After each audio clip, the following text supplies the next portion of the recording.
Izin Bapak izin, mohon maaf lahir dan batin. Saya hari ini sepenuhnya dari pagi sampai sekarang bahkan belum ganti sepatu. Karena apa ya? Pertama sholat Id di Masjid Istiqlal mendampingi Bapak Presiden. Kemudian saya ke istana silaturahmi halal bihalal dengan Bapak Presiden ke tempat Bu Mega. Balik ke sini sampai sekarang belum selesai. Jadi saya terus terang sebagai Gubernur Jakarta saya merasa happy, bahagia, surprise bahwa warga Jakarta bisa merayakan Idul Fitri ini dengan baik. Dan hampir tidak ada kejadian yang bersifat besar. Termasuk banjir rob yang diperkirakan terjadi tanggal 28, 29, 30 dan terakhir 31. Alhamdulillah bisa tertangani karena memang selain kami menyediakan 500 pompa lebih, kami tambah 200 pompa portable dan tanggulnya sudah kita naikkan. Nanti setelah Lebaran kita akan mulai bulan April mengerjakan tanggul menaikkan sampai dengan 2,5 meter. Kalau itu terjadi mudah-mudahan hal yang berkaitan dengan banjir rob tertangani lebih baik. Kemudian untuk banjir kiriman dan sebagainya kita tangani. Kami akan mengeluarkan perlok untuk mulai melakukan pembebasan dalam rangka normalisasi Sungai Ciliwung. Karena kami menyadari Sungai Ciliwung itu 40% lebih kontribusi banjir Jakarta muaranya di Sungai Ciliwung. Jadi itu yang kami lakukan hari ini. Teman-teman sekalian sekaligus terima kasih. Ketika terakhir ini tadi yang saya terenyuh itu banyak warga yang di luar Jakarta. Ya saya bukan bermaksud apa-apa, saya tanya dari mana, banyak yang dari Bogor, Tangerang dan sebagainya. Jakarta sekali lagi terbuka bagi siapapun dan saya akan menjadikan Jakarta mudah-mudahan tidak ada tindakan-tindakan yang diskriminatif bagi warga di luar Jakarta. Karena saya memang betul-betul menginginkan Jakarta lebih ramah, lebih enak di siapapun yang mau datang ke Jakarta. Warga luar Jakarta itu melaporkan apa aja? Mereka yang datang umumnya melaporkan apa aja, Pak? Kenapa? Baru pertama kali menempati rumah dinas, langsung open house semuanya nih, Pak. Saya dari 2 malam ini sebenarnya sudah tidur di sini. Saya kan orangnya nggak bisa diem. Karena kemarin walaupun puasa saya nggak bisa diem, saya sepedaan, akhirnya jatuh nih. Tapi nggak apa-apa, besok sepedaan lagi. Jadi enggak lah. Yang penting jadi orang nggak boleh menyerah bahwa kita kerja keras, kita harus kerja keras. Saya adalah orang yang terbiasa bekerja keras. Sebenarnya saya juga nggak mau terlalu expose, tapi kan ya namanya juga Lebaran sehingga banyak tamu. Hari ini terekspos, tetapi ya untunglah ada anak saya yang dampingin ini. Tukang buatin kopi. Pak, tadi ada banyak kalangan yang ada disabilitas, ada ojek juga dan lain sebagainya. Apa sih Pak yang pesan-pesan disampaikan kepada Bapak?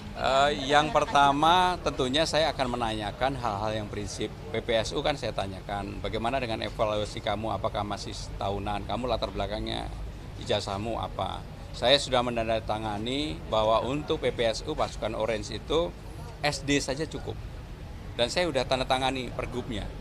Kemudian mereka akan dievaluasi bukan lagi setiap bulan, setiap tahun, tetapi saya pengennya 3 tahun sekali. Kalau memang dia masih rajin, dia kemudian bekerja keras, pasti akan kita perpanjang. Kalau untuk usianya ini masih dibatasi seperti itu? Yang itu karena diatur dalam Pergub Perda sebelumnya, kan ini Perda zaman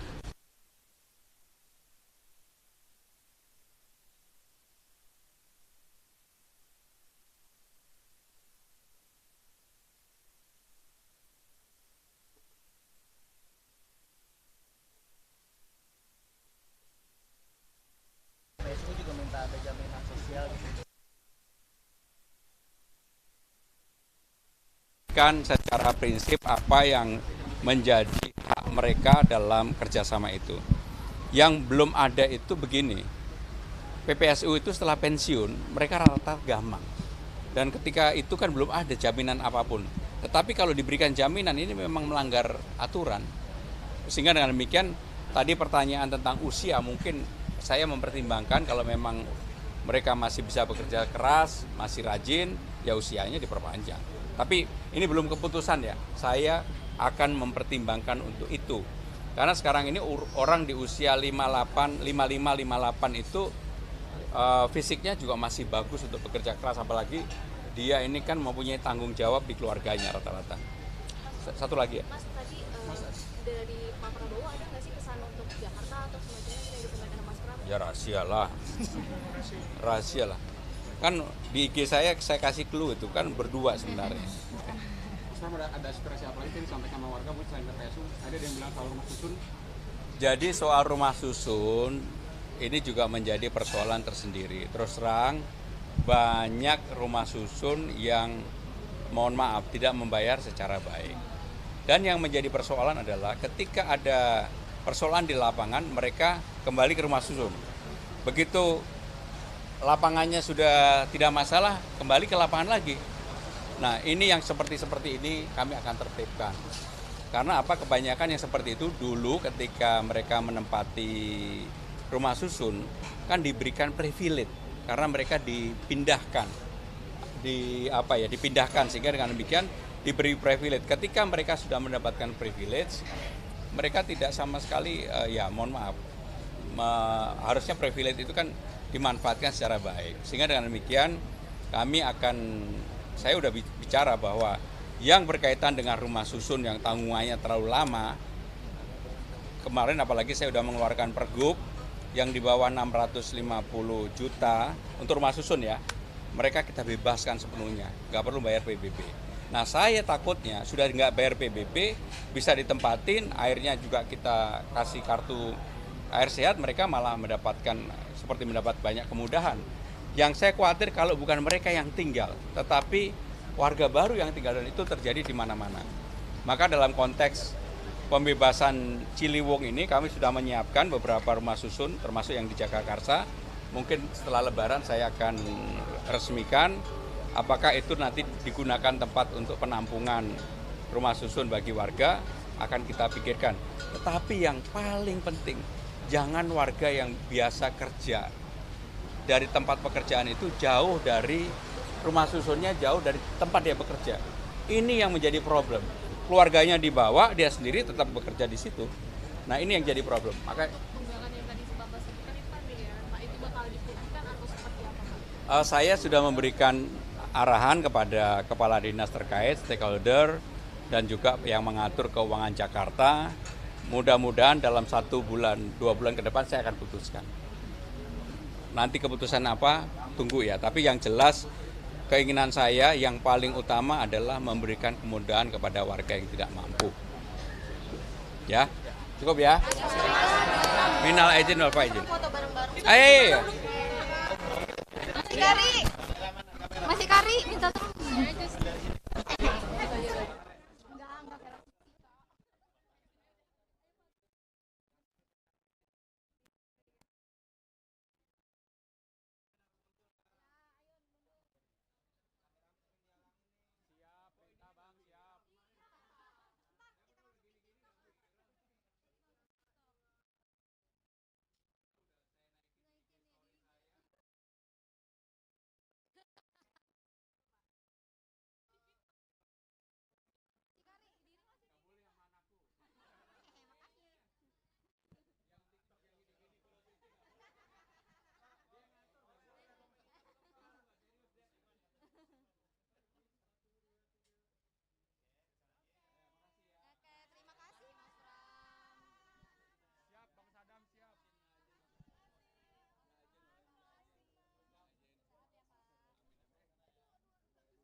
maksudnya dia masih mau minta ID